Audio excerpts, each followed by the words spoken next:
Hello friends, வணக்கம். நான் Poornima Senthilkumar. Welcome to cooking my passion Tamil. இன்னைக்கு நம்ம சேனல்ல பொட்டேட்டோ மசாலா ஸ்டஃப்டு பணியாரம் எப்படி செய்யறது சொல்லிட்டு பார்க்கலாம். இது வந்து செய்யறதுக்கு கொஞ்சம் டைம் எடுக்கும். சோ நீங்க வந்து வீக்கெண்ட்ல வந்து உங்க பசங்களுக்கு வந்து இது ட்ரை பண்ணலாம். இப்போ வாங்க இந்த ஸ்டஃப்டு பணியாரம் செய்யறதுக்கு மசாலா எப்படி செய்யறது சொல்லிட்டு பார்த்துடலாம். ஒரு pan இல்ல கடாயில 2 டீஸ்பூன் அளவுக்கு எண்ணெய் சேர்த்துக்கோங்க. நம்ம தாளிக்கிறதுக்கு கடுகு சீரகம் சேர்த்துக்கலாம்.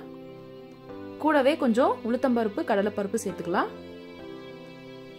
இது நல்லா பொரிஞ்சு வந்த உடனே நம்ம இது கூட வந்து 2 பச்சை மிளகாய் காரத்துக்கு சேர்த்துக்கலாம். கொஞ்சம் கருவேப்பிலை. நம்ம உருளைக்கிழங்கு சேர்க்கறதுனால நம்ம கொஞ்சம் பூண்டு வந்து தட்டி சேர்த்துக்கலாம். இதெல்லாம் நல்லா வதங்கின உடனே வெங்காயம் பொடியா நறுக்குந்து இது கூட சேர்த்துட்டு நல்லா மிக்ஸ் பண்ணிக்கோங்க.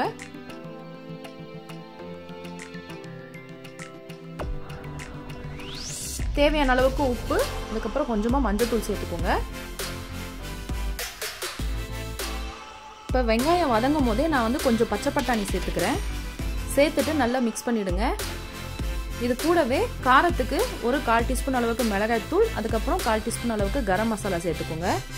காரம் உங்களுக்கு அதிகம் தேவைப்படலைன்னா நீங்கள் மிளகாய் தூள் சேர்க்கறது அவாய்ட் பண்ணிடலாம். அடுத்து ஒரு 5 உருளைக்கிழங்கு வேக வச்சு மசிச்சு இது கூட வந்து சேர்த்துக்கிறேன்.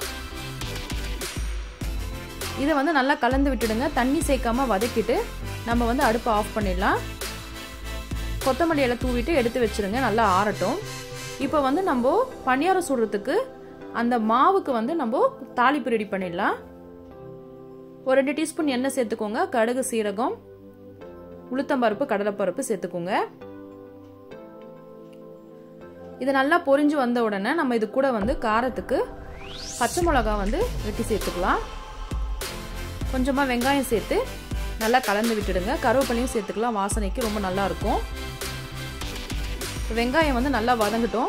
வெங்காயத்துக்கு தேவையான அளவுக்கு கொஞ்சமாக உப்பு சேர்த்துக்கோங்க. மாவில் ஆல்ரெடி உப்பு இருக்குது, நீங்கள் அதுக்கேற்ற மாதிரி சேர்த்துக்கோங்க. இப்போ மாவில் வந்து கொத்தமல்லி தழை வந்து நல்லா ஃப்ரெஷ்ஷானது சேர்த்துருக்கேன். அது கூடவே இந்த தாளிப்பும் சேர்த்துட்டு நல்லா மிக்ஸ் பண்ணிக்கலாம் மாவை. இப்போ வந்து பணியார சட்டி வந்து அடுப்பில் வச்சு நல்லா ஹீட் பண்ணிக்கலாம். நான் வந்து தேங்காய் எண்ணெயில் செய்ய போகிறேன். அப்போ நல்லா டேஸ்ட் கொடுக்கும் உங்களுக்கு பணியாரம். இந்த மசாலாவை வந்து நம்ம கொஞ்சம் நல்லா ஆறின உடனே இந்த மாதிரி உருண்டைகளாக பிடிச்சி வச்சுட்டோம்னா வைக்கும் போது உங்களுக்கு ஈஸியாக இருக்கும்.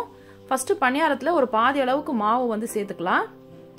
மாவை சேர்த்துட்டு நம்ம இப்போ உருண்டை பிடிச்சி வச்சிருக்க அந்த மசாலாவை ஒன்றொன்னா உள்ளே வச்சுட்டு மறுபடியும் மேலே கொஞ்சம் மாவு வந்து சேர்த்துக்கோங்க. இந்த உருளைக்கிழங்கு வைக்கிற வரைக்கும் கொஞ்சம் அடுப்பு லோ ஃப்ளேமில் வச்சுட்டு அதுக்கப்புறமா இந்த மாவு வச்ச உடனே மறுபடியும் நீங்கள் வந்து ஒரு மீடியம் டு ஹை ஃப்ளேமில் வச்சு நீங்கள் வந்து பணியாரத்தை சுட்டு எடுத்துக்கலாம். 2 பக்கம் நல்லா வெந்த உடனே திருப்பி போட்டுட்டு சூடா நீங்க சர்வ் பண்ணலாம். இந்த பணியாரம் வந்து தொட்டுக்கு எதுவுமே எல்லாமே சாப்பிடலாம். அப்படி உங்களுக்கு வேணும்னா நீங்க சட்னி கூட வச்சு சாப்பிடலாம். ரொம்ப நல்லா இருக்கும். உருளைக்கிழங்கு தான் வைக்கணும்னு இல்லை, உங்களுக்கு தேவையான காய்கறிகள், உங்களுக்கு பிடித்தமான காய்கறிகள் நீங்க வந்து உள்ள வைக்கலாம். அது மட்டும் இல்லை, சிக்கன் ஸ்டஃபிங் மட்டன் ஸ்டஃபிங் கூட நீங்க வந்து வச்சு சாப்பிடலாம். சூப்பரா இருக்கும். மட்டன் கீமால நம்ம திக்கா கிரேவி பண்ணிட்டு அதை கூட இந்த மாதிரி உள்ள வச்சுட்டு நீங்க பணியாரம் வந்து சுட்டு சாப்பிடலாம். ரொம்ப டேஸ்டாகவும் இருக்கும். நீங்களும் இந்த ரெசிபி உங்கள் வீட்டில் வந்து ட்ரை பண்ணி பாருங்கள். ட்ரை பண்ணி பார்த்தீங்கன்னா எப்படி வந்துச்சுன்னு எனக்கு கண்டிப்பாக கமெண்ட்ஸ் போஸ்ட் பண்ணுங்கள். குக்கிங் மை பேஷன் சேனலுக்கு நீங்கள் இன்னும் சப்ஸ்கிரைப் பண்ணலன்னா கண்டிப்பாக வந்து சப்ஸ்கிரைப் பண்ணிக்கோங்க. தேங்க்ஸ் ஃபார் வாட்சிங் திஸ் வீடியோ.